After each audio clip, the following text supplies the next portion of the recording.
Hey guys, and welcome back to my channel. Today I'm going to show you how to make a safe, non-toxic DIY bug spray. So for this project you'll need a measuring cup, witch hazel, mixing tool, water, essential oils, preferably lavender, mint, rosemary, marigold, basil, lemongrass, and lemon balm.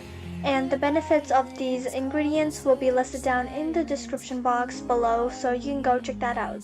So before I start, there are going to be specific measurements I'll be using, and you can use this specific formula, and I'm going to explain it here.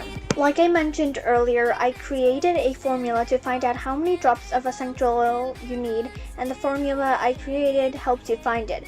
The amount of essential oil you add is important since essential oils can be irritating to the skin, especially the face, so I suggest not to use it on the face, but if you want to, it's probably best to put it around your neck since your skin's body can be less irritated. I wouldn't worry too much if you're too lazy to do this, but this is just for extra safety. But the formula is just X, which is the amount of essential oil you have to add and you want to find that out over the total amount of liquid you have. So for me, I have about half a cup of liquid with water and witch hazel combined. But that is not the total, since the total would be how much witch hazel, water, and essential oil you have all together.